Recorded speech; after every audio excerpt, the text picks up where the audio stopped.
Yo, it's Coach Patty, the grammar coach, and today we're talking about pronouns and their antecedents. Let's go!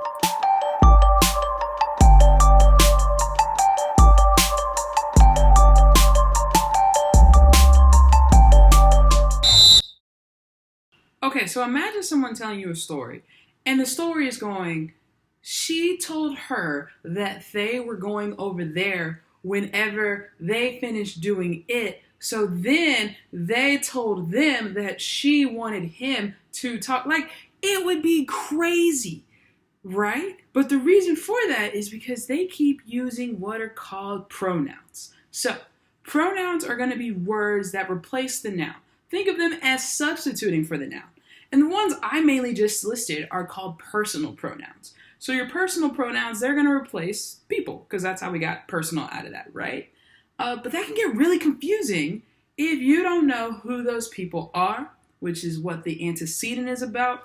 So we're going to talk about personal pronouns today. We're going to talk about antecedents today, but we're also going to talk about the other kind of pronouns. So stay tuned, because we're going to learn a lot about pronouns today. I'm excited. Like and subscribe. Here we go. Okay, so when using personal pronouns, and when trying to figure out which personal pronouns to use, it's really important to take into account point of view. And I don't mean point of view like, hey, how do you feel about this subject? Well, I think wrong. Point of view is going to be first, second, and third person. So first person personal pronouns are going to be I, me. Those are going to refer to the person who's talking. So the first person is the speaker. Now, second person is the person who is being spoken to. Second person pronouns are going to be you, and if you're second person plural, because you live in the South, it's going to be y'all. So that's going to be second person. Then third person is going to be what's referred to as the person being spoken about. This one has some variety. It could be he, she, it for singular. It could be they for plural. If you're talking like togetherness, they could also be like them if it's, coming back to them. So those are going to be your third person personal pronouns. We got first person personal pronouns. We have second person personal pronouns. We have third person personal pronouns. And those are going to be I, you, he, she, it, we, they, him, them. All of those words that refer directly back to a person who's being spoken to, who is speaking, or who is being spoken about. But also with that, the antecedent of those pronouns is super, super, super duper important. For example, if you start telling someone a story, you're not just going to start with he or she or they, right? You're going to give that person some kind of information as to who you're talking about before you just start subbing in a word to replace their name in that sentence. What that is, it's called the pronoun antecedent. So the pronoun antecedent is the word that the pronoun's replacing. It's the word that came before it. So for me, like Coach Patty, if I'm talking about myself, I would be I or me in the sentence instead of me saying Coach Patty, Coach Patty, Coach Patty, like a weirdo, right? If I'm talking to you, the audience, right? Like you guys are you. So those words replace things. Now, it all seems very simple when we're talking personal pronouns, right? Like, okay, Billy is he and Sally is she, and they should get better names, whatever. But it gets a lot more complex when you have to start thinking of other types of pronouns that we don't really necessarily recognize are pronouns all the time, like everybody and, there, both, either, that. Those get really tricky, so I'm going to teach you some of the tricks of the trade when it comes to figuring out what we're replacing and how to replace it. So I'm sure you guys know the song, you can get with this so you can get with that. You can get with this so you can get with that. Those are like demonstrative pronouns. This, that, these, those. And they point out things. Now there's a little bit of a trick to it. Like this is kind of like the one that's closest to us, and that is kind of like the one that's furthest away. But this and that and these are those are your demonstrative pronouns. Make sure that when you're using these, you don't refer to them as people, because people are going to be your who's, while like we're not that's, right? We're humans. We're not that's, we are who's. Super interesting about demonstrative pronouns as well is that they can also be adjectives. So if I'm saying I want to go over there, there refers to that location. It's a noun because person, place, thing, or idea, it's a place. However, if I'm going to say this desk is beautiful, then this is describing the desk, so it's actually an adjective. So words get fun like that as we keep learning more and more. But what you need to remember is that your demonstrative pronouns are this, that, these, and those. They typically refer to a specific item, a specific location, and then sometimes they can even be used to describe one item versus the other. For example, if I'm talking about, like this pen versus that pen. So you just have easier ways to point out things, and that's why, because they describe those nouns, that the pronoun is actually an adjective. Now, sometimes we need to use a pronoun, but we don't exactly know what or whom we're referring to. Those are going to be when we use indefinite pronouns. So our indefinite pronouns are going to be like someone, both, nobody, all, either, many, anyone, everything, some. Like, these are words that could refer to things in general, but we use them whenever we're referring to someone, but we don't know the someone. For example, somebody stole my package off my doorstep. So I know I'm referring to a person, but I can't explicitly define this person. And in this case, you kind of are lost on the idea of a pronoun antecedent because we just kind of know that it's referring to a who, but that who is like a black shadowy figure in the dark. We don't actually know who they are. Try to use these cautiously. You do want your reader or your person you're talking to know what you're talking about. So it is important to be able to name your pronouns when you can, but we've all had a situation in which we've needed to use words like everybody or many or someone. So understand that those are also pronouns because they're referring to someone even if we can't quite name them. Now let's talk about the human side of pronouns. So if I am a person, that means I'm not a that. I am not an it. I am a woman, lady, which means I am a she, I am a who, I am somebody, right? Now, if you're talking about like a dog you don't care about, you could probably refer to it as an it or a that. But what we're not going to do is refer to people as that's, okay? That's weird. We're not going to refer to people as it's, right? Like we're all human beings. So just remember that with pronoun antecedents, that especially with words like who, which, that, who is for people, that is for things, which is for things, who is always for people, because, if you really love your dog or your cat, you can also call them a who, I suppose. Some people might judge you. I won't. I love my babies. I feel that. Now, the really tricky part about pronouns, especially those indefinite ones, is when you are going to give a pronoun to go with an indefinite pronoun. So pronoun that goes to the pronoun, right? We got the antecedent. Let's say everyone. Now, there's singular and there's plural, just like there is any other time. Like he, she, it, those are singular. They, them, that's plural. The same thing goes with these pronouns. So oddly enough, words like everyone, nobody, somebody, everybody, those are all singular. You can kind of see it in the word body and the word one.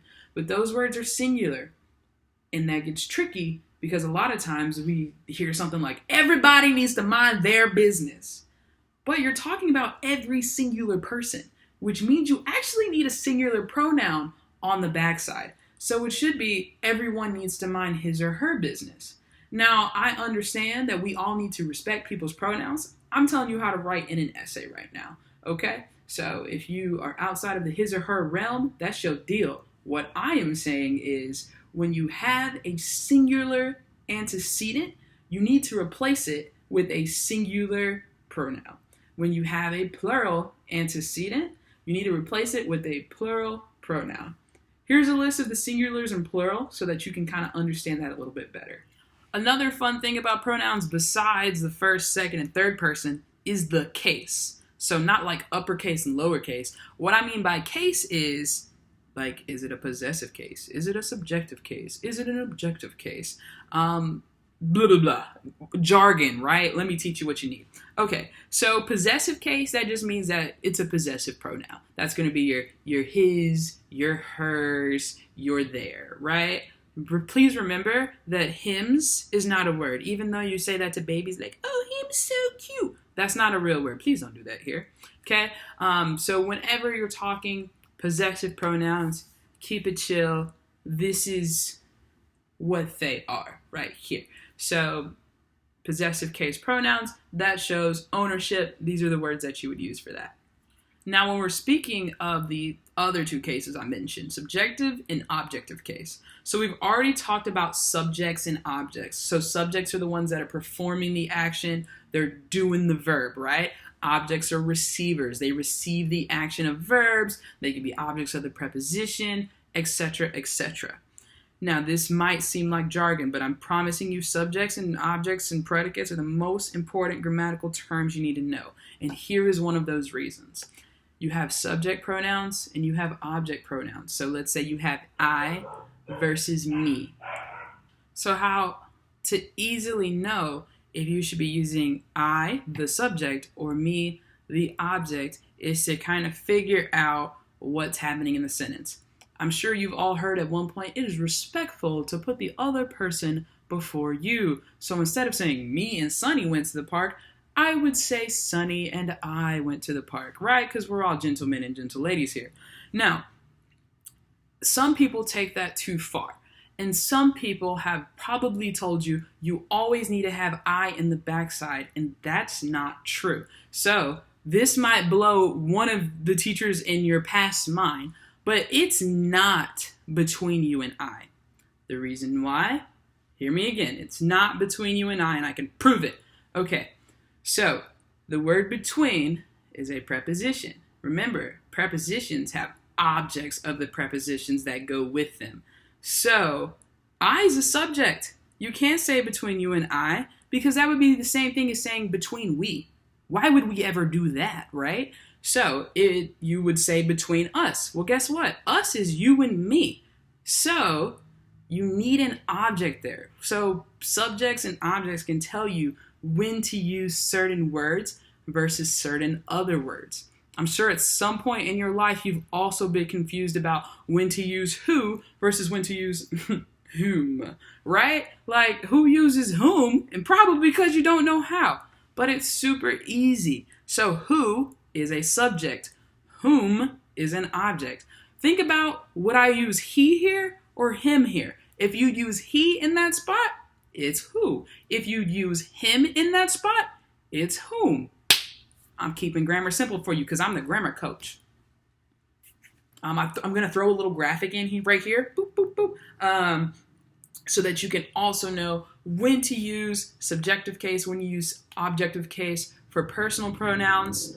This one's really cool. I learned this as a kid, probably in 6th grade, and it's always helped me kind of know which pronoun case to use, whether it's first or second or third person, whether I need the subject or an object. So it's a really good kind of graphic to have in mind to understand what you need to be using.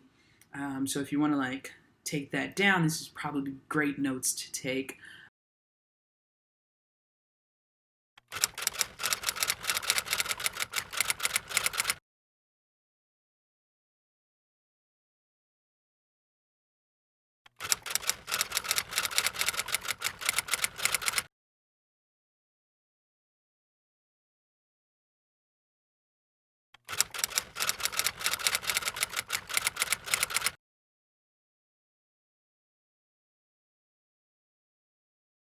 Now, this was really just a pretty quick guide on pronouns, their antecedents, and other little things about pronouns like case and, subject versus object.